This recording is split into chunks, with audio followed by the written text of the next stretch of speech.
Say E A G L E S. Eagles. Say fly, Eagles fly.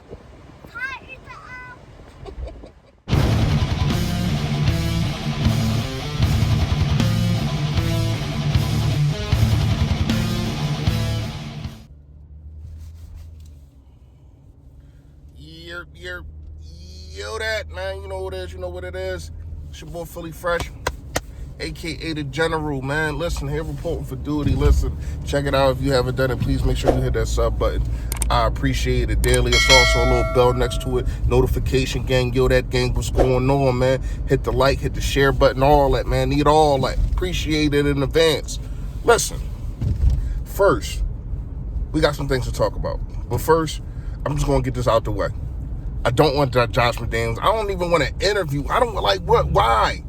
What has that offense done? What have you done for me lately? What has that offense done that makes you want to say, you know what? I like the way that dude runs the way that dude runs his offense. Like, that offense been booty. It's been booty, and it ain't just this year. Last year too. Last couple years they have been booty, man. I don't get it.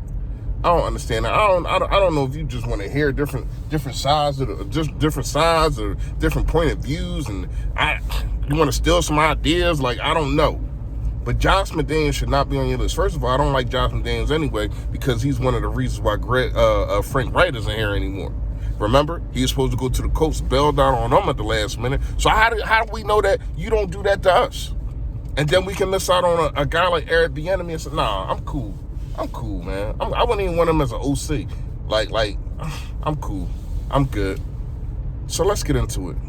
I have not read the article yet, but for what I have been hearing and what I've been talking to people about, Carson Wentz is uncoachable. Carson Wentz does not listen. Carson does this. Carson does that. And Carson. Let me tell you something, man. I have not seen a quarterback get scrutinized so much in my life from doing nothing. The entitlement that we think that we should have heard from him at any point in the offseason. You didn't want to hear from him the last 3 games. Why does it matter that you don't hear from him afterwards? Because you want some insurance? I'm talking about the media, and I'm talking about us as fans. He don't need to give us no damn insurance.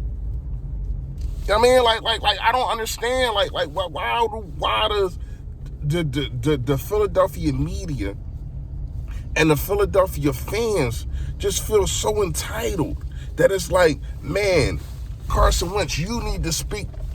We need to know what you're going to do. We need to know if you want to be with this organization or not. Huh? From Carson Wentz, I'm chilling. I don't need to talk to nobody but Howie Roseman and Jeffrey Lurie. And whoever the next coach going to be. Let me tell you something, man. Why is it that Deshaun Watson is out there throwing fits? Nobody making articles about this dude. Nobody's saying that this dude is uncoachable when he clearly has problems in the locker room and he's expressing them. But yet and still, everybody wants to get on Carson Wentz. As soon as you say Carson Wentz's name, it's clickbait. That's really what it is. Media manipulation at its finest, y'all. And I'm here to tell you, don't fall for it. Here's the thing. Do I think that Carson Wentz is coachable? Yes. Do I feel as though sometimes he say, I'm not doing that don't work for me? Yeah, I would too. And obviously it's not. And don't say he's not coachable because they asked him to gain that weight, right? From what we hear. They asked him to gain that weight, to be more of a pocket passer. You wanted to put bubble wrap around this dude, so you asked him to gain weight. And that was the most detriment to him. Carson Wentz loses some of that weight. He gains more of his mobility back. You gonna see.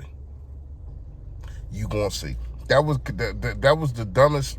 It was like the dumbest, but the most helpful thing they could have did. Because I don't know if he done gained that little 20 or 15 pounds, if he's still standing upright right now. With all them quarterback hits and all them sacks and all that, getting twisted up in the pocket and all that. So here's what I can say.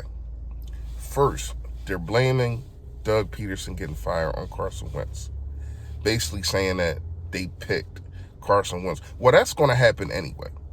It happened with Aaron Rodgers. It happened. It didn't happen coach wise, but it happened with Tom Brady. Like if you're getting paid $100 million, you're going to get the benefit of the doubt. That's just the way it goes. But as soon as it's on Carson, it's a problem. So he didn't make that decision.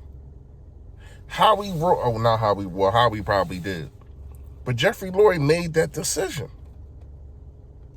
But yet and still, everybody looking at Carson like he did something wrong. He didn't bench himself. Was he playing bad? Hell yeah. But he didn't bench himself. You know what I mean? He didn't try to, after the offense was 31st in the league, he didn't try to say, I'm going to promote with in-house. He didn't try to make Press Taylor his offensive coordinator. Come on, man. Doug knew that was the straw that was going to break the camel back. Doug won it out. He won it out because of Howie. That's how I feel. I feel as though the Eagles organization and everything that's going on is because of Howie. Like, the draft in the Jalen Hurts, the wanting to pick who goes on a practice squad and who comes up and are you kidding me? Like, to me, he is the culprit and he's not getting talked about enough. But as long as I got this platform, I'm going to open your eyes, man. It ain't Carson Wentz. It ain't even, a lot of it was Doug, yes. A lot of it was Carson. I'm not even talking about in the games. I'm just talking about stuff that's just going on, period. With just the start of everything. It's Howie. Howie is the culprit. And he's just weaseling by. Nobody's saying anything. Well, I am. This man is the reason why a lot of this stuff is going on. He's probably the reason why Jim Schwartz is out of here too. Now, I don't have no problem with Jim Schwartz moving on, or whatever the case may be, fired, whatever. He didn't want to make adjustments.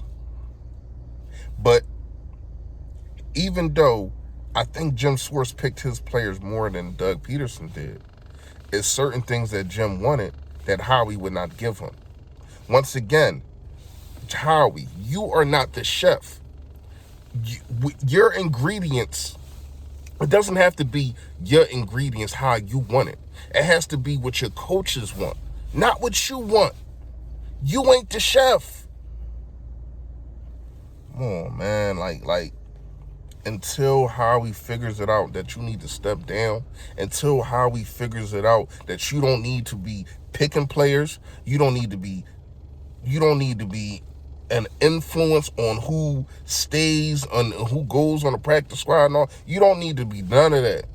You need to fix this freaking cat so we can find some free agents, good free agents. That's what you need to do. Stop worrying about who we drafted. You get under that lamp with the desk and grab your pen or your computer, iPad, whatever you need to do to fix this freaking cat. That's all you need to worry about in 2021. Don't worry about no draft. Howie's the culprit, y'all. Let me know what y'all think in the comments.